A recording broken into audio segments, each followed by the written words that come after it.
के अंत में गांधारी को अपने पुत्रों की मृत्यु के कारण भारी क्षति और पीड़ा का सामना करना पड़ा था। उनका मानना था कि भगवान कृष्ण अपनी दिव्य शक्तियों से युद्ध को रोक सकते थे, लेकिन उन्होंने ऐसा नहीं किया। इसलिए उन्होंने भगवान कृष्ण को श्राप दिया कि अगले 36 साल बाद उन्हें और उनके यदुवंश को एक दूसरे को मारकर विनाश का सामना करना पड़ेगा और द्वारका समुद्र में डूब जाएगी। समय बीतता गया और 36 साल बाद उनका श्राप लगने लगा। क्योंकि यदुओं के बीच विवाद पैदा हो गया, उन्होंने एक दूसरे को मारना शुरू कर दिया, जिसके कारण द्वारका का विनाश हो गया और द्वारका समुद्र में डूब गई। एक दिन भगवान कृष्ण नदी के किनारे एक पेड़ के नीचे लेटे हुए थे। उसी समय जरा नामक एक शिकारी जंगल में आया और वो भगवान कृष्ण के लाल चमकती पैर की तलवार को हिरण समझकर एक घातक बाण चला दिया। जब उसने देखा कि उसका बाण कोई हिरण से नहीं, स्वयं भगवान कृष्ण जी के पैर में घुस गया है, तो उससे बहुत दुख और पश्चाताप हुआ। अपनी गलती का एहसास होते ही उसने बोला, हे भगवान, मुझे क्षमा कर दे। मुझसे अनजाने में बहुत बड़ी पाप हुआ है। इस पाप के लिए तो मृत्यु दंड भी कम है। जरा तुमने कोई अपराध नहीं किया है। तुम त्रेताया युग में बानर राज बाली थे, जिन्हें मैं पेड़ के पीछे छिपकर वध किया था, जो कि युद्ध भूमि के नियम का विपरीत था। इसीलिए मेरा मृत्यु तुम्हारे हाथों पहले ही लिख दी गई थी। तुम इस अपराध बोध से मुक्त हो जाओ। ये कहकर भगवान कृष्ण ने भौतिक दुनिया से विदा हो गए। दुखी होकर जरा अर्जुन के पास गया और उन्हें स्थिति के बारे में बताया।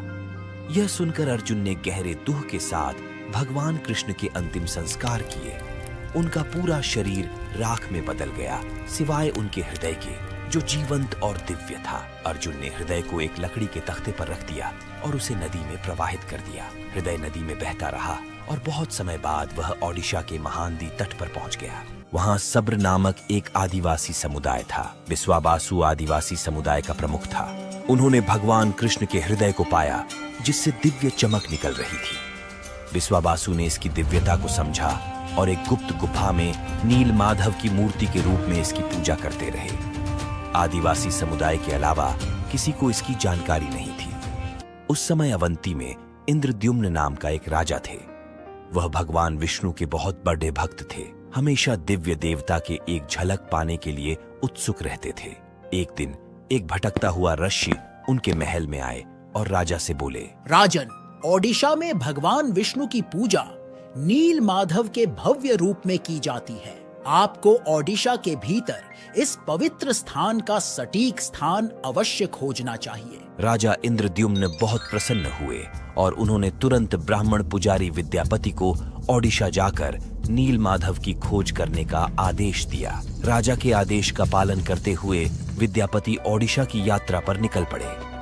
एक लंबी और कठिन यात्रा के बाद ओडिशा पहुंचने पर विद्यापति को गुप्त स्रोतों से पता चला कि सब्रों के नेता एक छिपी हुई गुफा के अंदर नील माधव की पूजा करते हैं। विद्यापति सब्र द्वीप में महानदी के तट पर जंगल में पहुंचे।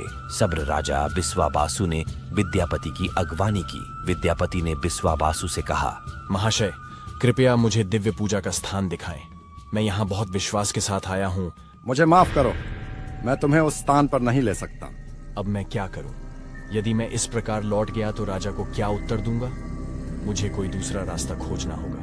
विद्यापति उसी गांव में रहने लगे। कुछ ही दिनों में उन्हें विश्वाबासु की बेटी ललिता से प्रेम हो गया और उन्होंने शादी कर ली। विवाह के कुछ दिन बाद विद्यापति ने अपनी पत्नी से कहा, ललिता, क्या आप अपने पिता से हमें नील माधव की एक झलक दिखाने का अनुरोध कर सकती हो? आपके पिता आपके अनुरोध को अस्वीकार नहीं करेंगे। ठीक है, मैं निश्चित प्रयास करूंगी। मुझे अपने पिता से बात करने दो। ललिता अपने पिता से बात करती है। ठीक है, लेकिन मेरी एक शर्त है।